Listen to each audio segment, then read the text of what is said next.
Well, brand new numbers out just this morning, and this is good news. Toronto continues to be a hot spot for tourists. The city has actually set a new tourism record.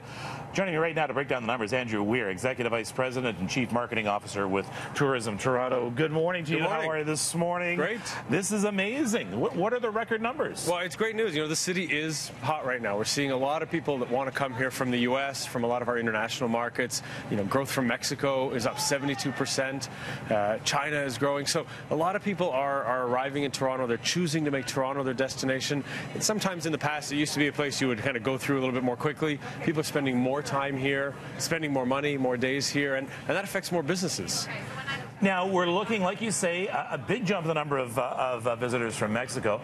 U.S. visits, though, and that's always important, continue to grow at a very manageable pace. Well, the U.S. market's it's such an important one, of course. It's about 3 million visitors. It's our largest market other than the domestic market.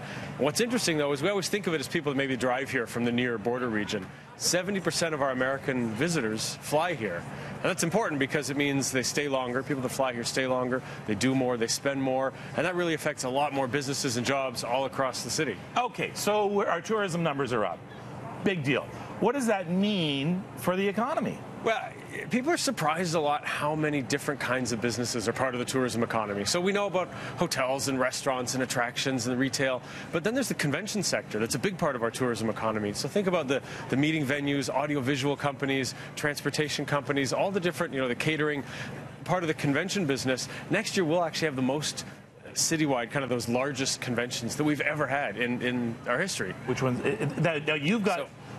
Well, there's a number of them coming in. One of the biggest next year. The largest will be the Rotary International, which is 35,000 people in June. And why this is so important, too, I'm going to guess, is because they come here, they see what Toronto has to offer, and then they're thinking, I'm going to bring my family back. That's exactly right. So you get the benefit at the moment that they're here. 35,000 people spending money, doing things around the city, but then every one of them, hopefully, wants to come back, bring their family. Maybe they just add a few extra days on the end of that trip.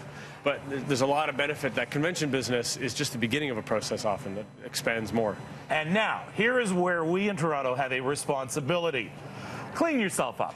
But also, when you see someone out here in Yonge Dundas Square, they're kind of like looking at a map or they're a little confused, go over to them and say, hey, can I help you?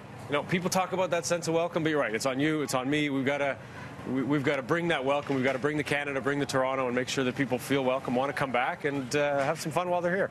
All right. Thank you so much for this. Appreciate it. Andrew Weir, Executive Vice President and Chief Marketing Officer with Tourism Toronto.